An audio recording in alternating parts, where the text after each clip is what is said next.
everyone, bersama aku Azmianisa Zafira. Pada episode kali ini kita bakal ngobrol santai, tanpa menggurui, tanpa ngebahas yang ribet-ribet. Anggap aja kita lagi nongkrong, ngopi, atau sekedar curhat bareng. Semoga dari obrolan ini ada cerita, sudut pandang, atau pelajaran yang bisa kita ambil bareng. Langsung saja di samping aku ada temen aku yang akan menemani obrolan kita pada sore hari ini. Halo teman-teman, aku Aisyah Umaira, biasa dipanggil Aisyah. Oke, kita langsung mulai saja nih sesi sharingnya bersama Aisyah. Hai Aisyah. Halo. Oke Aisyah, pertanyaan pertama. Menurut Aisyah, bagaimana sih caranya Gen Z dan generasi sebelumnya cara bermedia sosial? Kalau menurut aku, perbedaan antara generasi Z dengan generasi sebelumnya itu terletak dari tujuan menggunakan medsosnya. Karena kalau kecenderungan generasi sebelumnya itu umumnya ya menggunakan media sosial itu sebagai alat untuk bertukar kabar, informasi bersama keluarga atau teman kayak gitu. Nah, kemudian kalau misalnya generasi Z kayak kita ini, tentu cakupannya lebih luas dalam menggunakan sosial media. Karena kan generasi Z ini dikenal sebagai digital native ya. Artinya generasi pertama yang bersama akses internet dan juga teknologi dari sejak usia dini. Maka dari itu kita tuh lebih melek dengan isu-isu sekarang kayak gitu. Jadi media sosial bagi Gen Z itu udah menjadi teman sehari-harinya kita. Kita menggunakan media sosial selain buat alat pertukar informasi atau komunikasi, kita juga menggunakannya sebagai alat hiburan, terus juga alat untuk belajar, bekerja, mencari penghasilan, branding, terus pengalaman, membagikan kenangan. Jadi cakupannya lebih luas kalau generasi Z. Di sisi lain juga karena kita beraktivitas itu berdampingan dengan media sosial, jadi tekanan produktif, terus tekanan mengikuti tren yang ada itu tentu lebih besar dibanding dengan generasi sebelumnya. Oke, Aisyah, pertanyaan selanjutnya. Bagaimana cara Aisyah menjaga privasi tanpa harus benar-benar menghilang dari media sosial? Menurut aku, menjaga privasi itu bukan berarti kita harus benar-benar berhenti dari bermedsos. Jadi aku tetap aktif tapi lebih selektif. Kayak gitu, asal kita tahu batasannya aja. Nah, kalau aku untuk cara menjaga privasi tapi tetap aktif, itu tentu saja ketika aku membagikan postingan atau meng-upload sesuatu, aku lebih di filter. Jadi ketika meng-upload sesuatu, aku pastikan hal-hal yang privasi itu tidak terupload, seperti data pribadi, alamat rumah, dokumen-dokumen penting kayak gitu. Terus juga lokasi, aku tidak akan membagikan lokasi secara langsung. Terus juga ketika aku mengupload tetapi melibatkan teman atau melibatkan orang lain, itu aku lebih hati-hati karena belum tentu teman yang dilibatkan atau orang lain yang dilibatkan itu merasa nyaman. Jadi lebih hati-hati ketika mengupload sesuatu. Oke, pertanyaan selanjutnya nih Aisyah, bagaimana cara mengecek kebenaran sebuah info sebelum Aisyah ini percaya atau benar-benar membagikannya ke media sosial atau ke orang-orang sekitar Aisyah? Oke, kalau cara aku sendiri, kan kita ketahui ya bahwa sekarang kita mendapatkan informasi dan mengirim informasi itu sangat cepat. Jadi yang menggunakan media sosial juga bukan dari kalangan-kalangan kita aja, tapi dari yang kecil sampai yang sudah dewasa, sampai yang sudah tua juga mengakses itu. Oleh karena itu, aku ngerasa kita harus lebih selektif dalam memilih berita.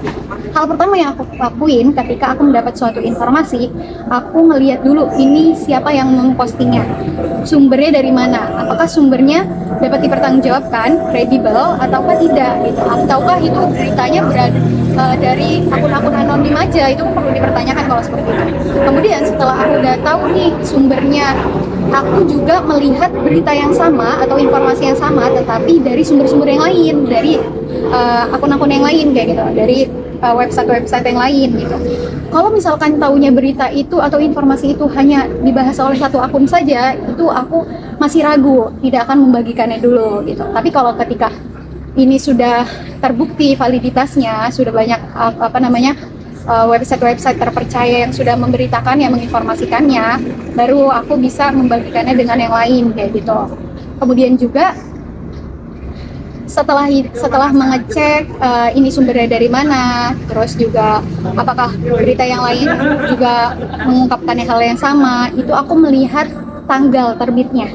Oke. Ya, karena bisa saja kan sekarang banyak ya berita-berita muncul, tetapi tahunya itu potongan berita yang sudah lama gitu, yang sebenarnya sudah pernah dibahas, sudah apa gitu. Jadi lihat dari tanggalnya juga.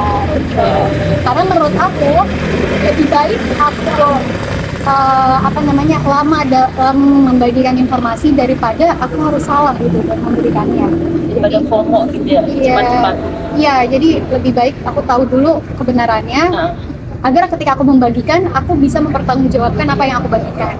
oke. Pertanyaan selanjutnya Aisyah. Menurut Aisyah, soal cancel culture, apakah itu bentuk akuntabilitas atau justru malah berlebihan? Menurut aku, cancel culture itu dalam bermedia sosial itu penting. Tentu itu ada sisi baiknya dan juga bisa menjadi buruk juga. Pertama, ketika kita siap berada di media sosial, muncul di media sosial, di publik, kita harus bisa mempertanggungjawabkan apa yang kita lakukan. Iya. Nah, cancel culture ini sebagai pertanggungjawaban diri kita terhadap apa yang kita lakukan yang dipublikasikan. Nah, kemudian bisa menjadi buruk ketika cancel culture ini menjadi penghakiman massa gitu. Si orang yang di cancel culture ini tidak diberikan ruang untuk mengklarifikasi atau meminta maaf, tidak diberikan ruang untuk memperbaiki diri, kemudian menyerangnya itu sudah lagi bukan di ranahnya tetapi masuk ke dalam kehidupan pribadi, itu yang menurut saya berlebihan gitu. Jadi cancel culture itu penting dan baik diterapkan dalam bermedia sosial karena itu sebagai bentuk pertanggungjawaban orang publik ketika berbuat sesuatu. Kemudian juga tidak baiknya ketika orang-orang yang mengkritik sudah di luar batas ranahnya gitu, sudah ke kehidupan pribadinya kayak gitu. Kemudian kalau orang yang melakukan itu sudah berbuat baik, sudah meminta maaf, memperbaiki diri, kita harus menghargainya dan memberi ruang itu. Oke Aisyah, langsung ke pertanyaan berikutnya. Bagaimana Aisyah menentukan batasan? Hal apa yang kamu boleh publikasikan atau yang tidak boleh kamu publikasikan? Biasanya aku kalau mau posting sesuatu, itu aku tanya pada diri aku dulu nih, apakah ketika aku mengupload ini bermanfaat dibagikan kepada orang lain, atau justru itu bisa merugikan diri aku atau bisa merugikan orang lain kayak gitu. Jadi aku memilah-milih mana yang pantas untuk dipublikasi, mana yang pantas dikonsumsi secara bersama, dan mana yang lebih baik untuk privasi aku sendiri. Jadi hal-hal positif seperti informasi, terus pengalaman belajar, karya, prestasi, itu positif kalau dibagikan kepada halayak umum menurut aku. Nah, kemudian sebaliknya kalau seperti konflik keluarga, konflik pribadi, emosional kayak gitu, itu hal-hal yang nggak pantas untuk dipublikasi gitu, untuk menghindarkan adanya konflik-konflik lain gitu. Jadi itu lebih baik untuk privasi. Jadi aku akan memilah mana yang pantas untuk dikonsumsi secara publik dan mana yang sebaiknya hanya untuk diri aku sendiri kayak gitu. Wah, sangat keren sekali ya teman kita. Aku setuju sih sama Aisyah. Kalau bermedia sosial tuh kita harus tahu batasan mana yang harus dipublikasikan dan mana yang harus kita jaga dengan privasi kita sendiri. Wah, sangat menarik sekali kan obrolan kita pada sore hari ini. Dari sini kita tahu bagaimana cara kita bermedia sosial, karena media sosial adalah alat, bukan pengendali hidup kita. Jadi gunakan media sosial sebagai karya, networking, pengalaman, atau kayak kita mengembangkan skill-skill kita gitu. Oke, mungkin sekian dari kita podcast pada sore hari ini. See you guys.